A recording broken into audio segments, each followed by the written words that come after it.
ಐತಿಹಾಸಿಕ ಚಿತ್ರಕ್ಕಾಗಿ ಕೈ ಜೋಡಿಸಿ ದರ್ಶನ್ ತರುಣ್. ಕಟೇರ ಬಳಿಕ ಸಿಂಧೂರ ಲಕ್ಷ್ಮಣ ಕತೆ.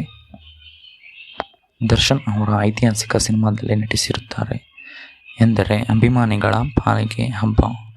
ಡಿ59 ಸಿನಿಮಾದಲ್ಲಿ ಸಿಂಧೂರ ಲಕ್ಷ್ಮಣನ ಕತೆ ಇರಲಿದೆ.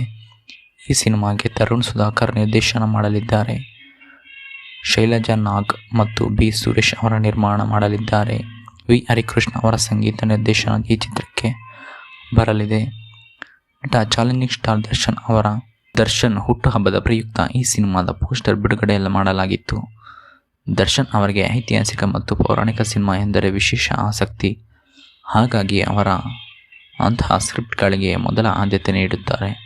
ಈ ಮೊದಲು ಸಂಗೊಳ್ಳಿ ರಾಯಣ್ಣ ಅಬ್ಬರಿಸಿದ ದರ್ಶನ್ ಅವರು ಈಗ ಸಿಂಧೂರ ಲಕ್ಷ್ಮಣನ ಪಾತ್ರದಲ್ಲಿ ಮಾಡಲು ಒಪ್ಪಿಕೊಂಡಿದ್ದಾರೆ. ಹೌದು, ತರುಣ್ ಸುಧೀರ್ ಮತ್ತು ದರ್ಶನ್ ಕಾಂಬಿನೇಷನ್ನಲ್ಲಿ ಮೂಡಿಬರಲಿದ್ದ ಈ ಸಿನಿಮಾ ಸಿಂಧೂರ ಲಕ್ಷ್ಮಣ ಕತೆ ಇರಲಿದೆ ಎಂಬುವ ವಿಶೇಷ. ಹಾಗಾಗಿ ಅಭಿಮಾನಿಗಳ ಮನದಲ್ಲಿ ನಿರೀಕ್ಷೆ ಹೆಚ್ಚಾಗಿದೆ. ರಾಬರ್ಟ್ ಮತ್ತು ಕಟೇರ ಸಿನಿಮಾಗಳಲ್ಲಿ ತರುಣ್ ಸುಧೀರ್ ಮತ್ತು ದರ್ಶನ್ ಅವರ ಕಾಂಬಿನೇಷನ್ ಜನ ಮೆಚ್ಚುಗೆ ಗಳಿಸಿತ್ತು. ಈಗ ಅವರ 3ನೇ ಬಾರಿಗೆ ಕೈ ಜೋಡಿಸಿರುವುದರಿಂದ ಹೈಪ್ ಹೆಚ್ಚಾಗಿದೆ. ಈಗಾಗಲೇ ತರುಣ್ ಸುಧೀರ್ ಅವರ ಈ ಸಿನಿಮಾ ಸ್ಕ್ರಿಪ್ಟ್ ಕೆಲಸದಲ್ಲಿ ತೊಡಗಿದ್ದಾರೆ. ದರ್ಶನ್ ನಟನೆಯ 59ನೇ ಸಿನಿಮಾವಾಗಿ ಈ ಚಿತ್ರ ಮೂಡಿಬರಲಿದೆ.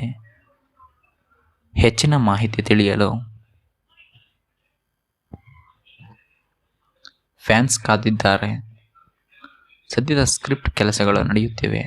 ದೊಡ್ಡ ಬಜೆಟ್ನಲ್ಲಿ ಈ ಸಿನಿಮಾ ಮೂಡಿಬರಲಿದೆ ಎಂದು ನಿರ್ಮಾಪಕ ಶೈಲಜಾ ನಾಗ್ ಅವರು ಹೇಳಿದ್ದಾರೆ.